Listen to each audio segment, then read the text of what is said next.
जो -1 की भी एक बात हुई कल के प्रोग्राम में, मैं चाहूंगा कि उसके ऊपर भी आपका व्यू। भट्टी साहब, कल इंटरव्यू सुना, व्हाट डू यू थिंक? मुनाफकत, इसका एक आसान लफ्ज, इससे बड़ी मुनाफकत और हो ही नहीं सकती। ये वो थे, he is tall and that's all इस पार्टी में, और अरस्तु थे, अफलातून थे, सेकंड बंदे थे, मुआशी फेस थे, तहरीक इंसाफ का पढ़ा लिखा चेहरा था। वो मायूसी तो खैर छोड़ें। आप कभी साइफर पे मैं आपको तकरीरें भिजवाता हूं असद उमर साहब की, इंपोर्टेड हुकूमत पे तकरीरें भिजवाता हूं।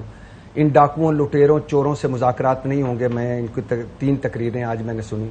शेर चला है, कारवां बन गया है, ये पीछे खड़े होते थे, चढ़ जा सूली राम भली करेगा। ये उन लोगों से बहरहाल बेहतर थे जो चौधरी फवाद साहब, शीरी मिजारी साहब, और वो जो थे वो तेरा बाप भी देगा आजादी, हम लेके रहेंगे आजादी, और लाइनें लगी हुई हैं मैराथन, भाग मिल्खा भाग। तो इसमें तो पाकिस्तान में तो ये नारे लगते रहते भाग हैं। नहीं, मैं टेंशन आपको बताता हूं, मुझे क्या टेंशन है वो मैं बताता हूं। अच्छा, फिर साफियों की गैदरिंग में भी ये नारे लग जाते हैं। फिर बयानिए का दिफा असद उमर साहब का, आपको कभी वो भी सुनाऊंगा। फिर बयानिए के फजाइल बयान करना सियाको सवाब के साथ, के टीपू सुल्तान की तलवारों की तस्वीरें, टीपू सुल्तान की अपनी तस्वीरें, वो बड़ी, उस दिन पहली मरतबा टीपू सुल्तान के उसमें हीरा लगा हुआ था। अच्छा, जिहाद, हकीकी आजादी, एब्सोल्युटली नॉट।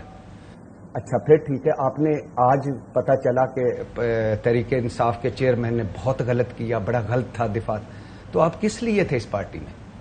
आराम से, सुकून से, जिस तरह वजारत मिली थी तो आप साइड पे हो गए। नजरिए के खिलाफ नहीं है, तरीका कार के सर, तरीका कार पे तरीका कार पे तो लोगों का एतराज हो सकता है आपका ख्याल हो, लड़ जाओ बिड़ जाओ, उसका ख्याल नहीं, इसको ना जस्टिफाई करें। नजरिया, अच्छा नजरिया नहीं, मुझे आइंदा से भट्टी साहब से पहले पता लो, एग्री करना चाहिए हर चीज के ऊपर। मैं तो ये कह रहा हूं कि देखिए, एक पार्टी का नजरिया होता है ना, उसको साइड पे करते सर, उस तक पहुंचने की एक स्ट्रैटेजी होती है सर, उस पे इख्तलाफ सारों का होता है। कोई कहता है कि जनाब हमें सर, कोई इख्तलाफ कभी किसी लम्हे किसी जगह पे आपने पेश किया हो?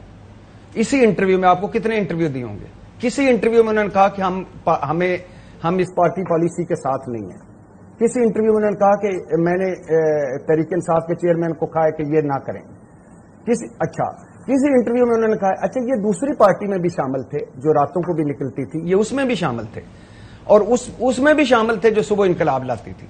तो मुनाफकत की आला तरीन अगर एग्जाम्पल देखें तो ये वो लोग हैं जो चूरी खाने वाले मजनू थे और बर वक्त निकल, क्योंकि नजरिया कोई नहीं था, असूल कोई नहीं थे, मंतक। 9 मई का बोझ नहीं अब खैर से उठाया जा सकता इनसे। 9 मई का बोझ भाई आपने स्टेटमेंट है कि नजरिया 14 नहीं, इनकी बात कर रहा हूं जो निकल गए। अब देखें ना, ये आप इस्तेकाम पार्टी में चौथी, पांचवीं मरतबा लोग एक जगह इकट्ठे रुके हुए हैं, तो आप बताएं ना। तो या तो ये इस वक्त मुश्किल वक्त थी, भाग मिल्खा भाग ना करते, खड़े रहते। तो अगर उस वक्त साथ नहीं थे तो कम अज कम एक हल्का फुल्का एहतजाज ही रिकॉर्ड करा दे। क्यों है पार्टी में? अब जो इतने फजाइल बयान कर रहे हैं दूसरी तरफ, इसके बाद भी पार्टी में है, क्यों है? तो ये मैं हूं, मैं नहीं हूं, मैं ऐसा हूं, मैं वैसा हूं, मैं पता नहीं कैसा हूं। मैं थोड़ी देर में कहूंगा लतीफ खोसा साहब को पार्टी से निकाल दिया गया, और आप ये कहेंगे कि पार्टी में इख्तलाफ की गुंजाइश नहीं है जी, यही कहेंगे सर, हर थोड़ी देर में कहेंगे सर। और मसला ये है कि पार्टी के सर जेकेटी ग्रुप था, दूसरा ग्रुप था, इख्तलाफात थे, हम तो इनको अप्रिशिएट करते थे, लड़ते थे, झगड़ते थे, रोला डालते थे, लेकिन 14 महीनों में कहां लड़े उनके साथ कि ना करें ये? -1 हो सकता को मानेगा पार्टी के अंदर? चेयरमैन मानेंगे? चेयरमैन साहब तो कल काफी हैं, उन्हें तो बंदे नहीं चाहिए, उन्हें तो कोई पार्टी की, अगर वो पार्टी बचा सकते हैं या पार्टी के लोगों को बचाते हैं।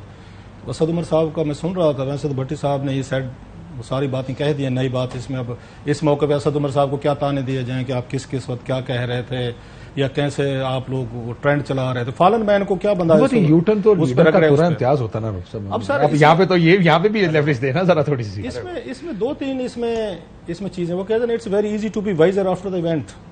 जब चीजें हो जाती है ना तो फिर हर बंदा समझदार हो जाता है। असल चीज ये थी कि 9 मई से पहले आप में समझदारी थी क्या? उस वक्त ये चीजें आप फोरवान कर रहे थे, बता रहे थे ये लीडरशिप को, या लीडरशिप अगर खान साहब को जो उनके, हमने आपको याद होगा वीडियो के क्लिप सुने थे, उनका स्टाइल सुना था, तो वो तो खुद कह रहे थे कि जनाब के ये चीजें होनी है या हम इनको करेंगे। अब इनका जो कसूर है, जो इसने भी की है, इरशाद ने भी ये बात की है कि आप कोई पार्टी में जब आते हैं, जो पाकिस्तान का जो यहाँ डलीमा है ना, آپ کو لویلسٹ چاہیے, وفادار چاہیے. آپ کو کوئی ایک ذہین سمجھدار کوئی مشورہ دینے والا بندہ کسی کو نہیں اچھا لگتا جو آپ سے پارٹی میں ڈفر کر لے, تھوڑی سی آپ کو ڈفرنٹ لائن بتا دے. میرے ایک دوست ہے, میں نام لیتا پی ٹی آئی میں, تو وہ اچھی خاصی سخت لائن تھی ان کو ٹویٹر وغیرہ اور شوز وغیرہ میں. تو ایک دن میں نے کہا انہیں, تو میں کہا خان صاحب تو آپ سے بڑے خوش ہوں گے اتنا, میں کہ آپ نے وہ جیسے دبا کے کلی رکھی ہوئی ہے. کہتے ہیں بڑی مہربانی, تھینک یو ویری مچ کہ آپ کو یہ احساس ہوا ہے. خان صاحب مجھ سے ابھی بھی خوش نہیں ہے, وہ کہتے ہیں آپ بہت ہاتھ آپ نے ہولا رکھا ہوا ہے. آپ جب آپ کے وہاں پہ 35 کے قریب آپ کے ترجمان بیٹھتے تھے اور مقابلہ اس بات پہ ہوتا تھا کہ کس نے آج کلی دبا کے رکھی, اور کاشف کے شو میں فلاں جو لوگ بیٹھے تھے ان کو کتنا آپ نے ان کا ستیہ ناش کر دیا ہے. تو پارٹی کا اینڈ تو یہ ہونا تھا, یہاں پہ آپ کی ٹرین چل پڑی ہے, ٹریک آپ کا جو ہے وہ 100 کلومیٹر پہ ساری پارٹیاں ایسی چلتی نا سر, نہیں چلتی ہے. تو ہم نے تو آپ والی بات ہمارا پولیٹیکل سسٹم ایسے کام نہیں, ہم نے تو ایسے پھر بات کرنی ہے نا کہ آپ کو لویلسٹ چاہیے اگر, تو پھر تو یہی کچھ ہوگا کہ آج وہ آپ کے ساتھ ہیں, کل ان سے زیادہ آپ سے پاورفل آ جائے گا, ان کو دبائے گا, اس کے ساتھ چلے جائیں گے. میں یہ سمجھتا ہوں ان تمام باتوں کا باوجود, I have been very critical of Asad Umar صاحب ان مینی ٹائمز, میرے سے شاید وہ ہاتھ ملانا پسند کریں, لیکن آئی وڈ سے دیٹ کہ آپ کو خان صاحب کو بھی دیکھنا چاہیے تھا کہ آپ اپنی پارٹی کو, اپنے پارٹی لیڈرشپ کو, اپنے لوگوں کو کتنے بڑے ٹیسٹ میں ڈال رہے ہیں, کتنی بڑی مصیبت میں ڈال رہے ہیں. ان کی فیملیز ہیں, ان کے بچے ہیں, یہ پڑھی لکھی لیڈ جو مڈل کلاس آئی تھی, یہ آپ کے ساتھ چینج کے لیے آئی تھی. سڑکوں پہ یہ پتھر کھانے, یہ ڈنڈے کھانے, جیلوں میں فرش پہ سونے, ان کا ٹارچر برداشت کرنے, یہاں پہ آ کے پیٹرول پمپ آپ نے کس کام پہ لگا دیں ان کو. یہ پڑھے لکھے آپ اگر دیکھو پیپلز پارٹی نواز لیگ پہ کیا اعتراض ہوتا تھا کہ ان کا جو ووٹر ہے نا وہ انیہ واہ ہے, جیالا ہے, وہ ان کا نونی ہے, فلانا ہے, تو سنتے نہیں, جو لیڈر کہتے ہیں وہی کر دیتے ہیں. آپ نے کہا نہیں جی میرا فالوور جو ہے نا وہ پڑھا لکھا جو کہ تھا, مڈل کلاس ہے, ایجوکیٹڈ ہے, ایلیٹ ہے. یہ مطلب خان صاحب کے اس میں کیمپ میں تو سارے لوگ تھے, یہ سارے لوگ اس لیے نہیں آئے. لیکن آپ دیکھیں یہ ایک چیز, جب ہم سارے اس بات سے اگری کرتے تھے کہ جب حکومت تھی تحریک انصاف کی, تحریک انصاف بیکیم انپاپولر, اور اس کا اپنا ووٹر اس کے اوپر سب سے زیادہ تنقید کرتا ہے کہ ہمیں دیکھیں آپ لوکل پارٹیز دیکھ لیں, خیبر پختونخوا کی فرسٹ فیز ہار گئے تھے, اپنے اسٹرانگ ہولڈ سے ہار گئے تھے کہ ووٹر نے کہا یہ جو آپ نے کیا ہم نہیں جان ووٹ ڈالتے, وہ ووٹر دوبارہ کھڑا ہوا ہے. ایک پالیٹکس کر لیں اور ایک اچھی کمیونیکیشن اسٹریٹجی کے اندر, مطلب اب خان صاحب کے اس میں آج اگر وہ کل بیٹھے, انہوں نے ٹرینڈ چلوائے ہیں اپنے اوپر, خود بیٹھ کے لکھوائے اور ان کی پارٹی چلاتی ہے, ان کا سوشل میڈیا میں کل کافی ہیں. جب آپ کی پارٹی کا لیڈرشپ جو ہے, یہ دیکھیں اسد عمر کا قدرتی ٹویٹ آ گیا, سلطانی جمہور کا آتا ہے زمانہ, جو نقش کہن تم کو نظر آئے مٹا دو. اور پھر آگے ایک بڑا ترجمہ تشریح کرو, میں ابھی نہیں پاری لفظ سننے کیا. اچھا, تحریک انصاف کے ان تمام ورکرز کو سلام جنہوں نے 22 کروڑ کی حقیقی آزادی کی تحریک کے لیے جیل کی صعوبتیں برداشت کی, لیکن ان کے حوصلے اب بھی اتنے ہی بلند ہیں. تحریک انصاف ورکر زندہ باد, پاکستان پائندہ باد, حقیقی آزادی زندہ باد.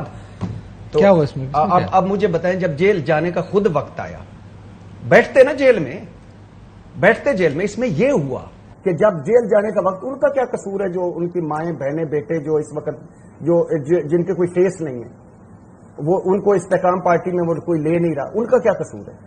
تو آپ نے اگر 14 مہینے اس ٹرک کی بتی کے پیچھے لگایا تھا, تو اب ٹرک جب آگے ٹائر پنکچر ہوئے, ہوا نکلی, تو واپس مڑ کے تو کھڑے ہوتے.